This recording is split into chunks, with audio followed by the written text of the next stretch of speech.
Okay, well today we're going to have a little fun with arrays. We'll do a little practice with some new things, and especially Boolean arrays that we haven't seen before, and kind of go from there. Find the missing number. Not so hard. This one's relatively easy. You got it. Now let me step it up a bit and try this one. Find the missing number.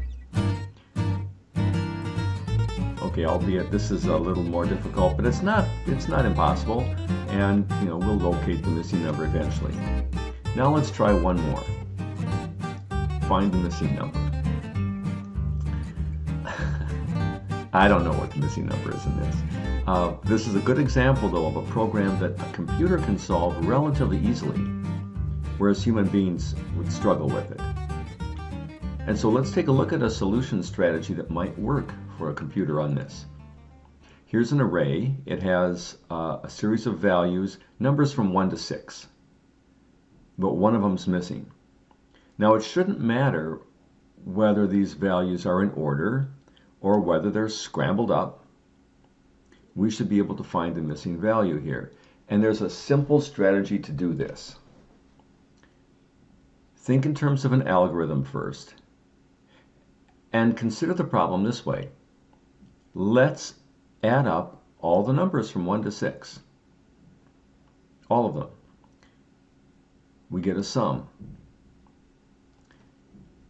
Now let's go to the array and add up all the numbers in the array. We get another sum. This is the one with a value missing. Subtract that from the first one. There we should be. We've got our missing value. It's relatively simple, and writing the code for it isn't particularly daunting.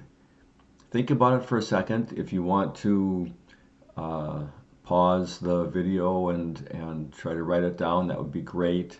Or I can give you a little bit of a hint. Here we go.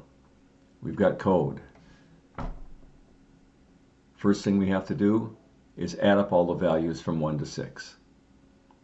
And that amounts to nothing more than a for loop.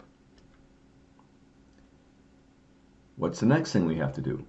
We should go to the data array and add up all the values in the array. Again, it's a for loop. Just march down the array and add up the values. Now you've got the two sums. Which one is missing? Subtract them. Print out the difference. That's the missing value. But now let me take you to another solution. This one is a little more complicated, but it will allow us to have some experience with a brand new type of array, a Boolean array. So let's declare an array. I'll call it found. Now remember, these locations are numbered by default. When you declare an array, index values for an array of 10 elements would go from 0 to 9, and you can see that here on the diagram. Now consider the data array. Here it is. It's full of data, and there's a string of values here going from 0 through 9, but one of them is missing, and we want to find out which one. Our strategy is going to be to use the data array to hop over and mark true or false in the found array. Let's do that. The found array will initialize that. Everything goes to false. You can kind of think about that as being, I haven't found a 0, I haven't found a 1, I haven't found a 2, I haven't found a 3, I haven't found any of these values yet. And then we'll go to the data array one by one, and we'll say, okay, the value in the first element is a 3. So let's go to the found array and tell it, I found a 3. And we'll do that by changing the false to true for element 3.